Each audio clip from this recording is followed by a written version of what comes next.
So mga tol, kung matatandaan, ibinalita po natin sa previous vlog natin na nagbigay ng update ang promoter ni Casimero na si Masayuki Ito ng Treasure Boxing Promotion kagabi sa YouTube channel nito.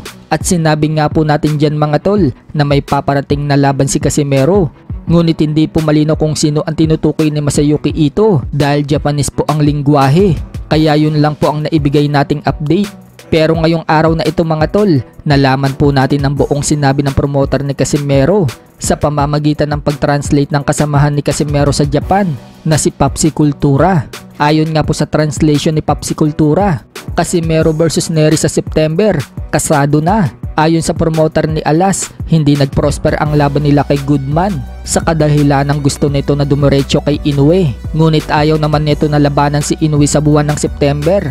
Kaya si Duheni na ang makakalaban ni Inoue at hindi sa Saudi Arabia gaganapin kundi sa Japan. Kaya si Akhmadaliev ay out of the choice na.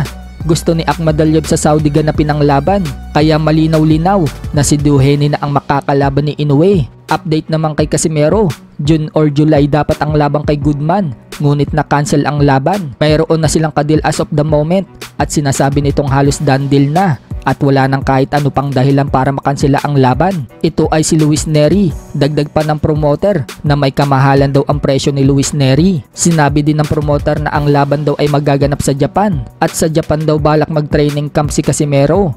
At ito ay magaganap sa event ng Treasure 7. Ayon din sa video at TVP top source natin, ay hindi lang daw si Casimero versus Nery ang magiging magandang laban dito, kundi tatlong bigating laban. Mukhang magaganap din dito ang rematch sa pagitan ni Paras versus Kyogochi kung magkasundo ang dalawa.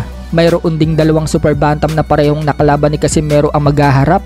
At huli, isang legendary Pinoy boxer ang hinahanapan na makakalaban para sa kanyang comeback fight at mapapasama sa magandang card na ito. So yan nga po ang pagkakatranslate ni Papsi Kultura mga tol sa pahayag ni Masayuki Ito ng Treasure Boxing Promotion.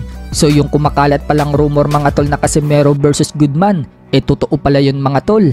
Kaso itong si Goodman biglang umatras at gusto nang dumiretso dito kay Inoue. So matutuloy na kaya ang laban ni Casimero versus Luis Nery? Ano sa tingin nyo mga tol? So ibig sabihin lang yan mga tol, gumagawa talaga ng paraan ng promoter ni Casimero para makalaban ito sa mga highly rated sa Super Bantam. Sa kabilang banda naman mga tol, Casimero, maganda na nga po ang pangangatawan. Kitang kita mga tol sa latest video ni Casimero na lumilitaw na ang abs niya.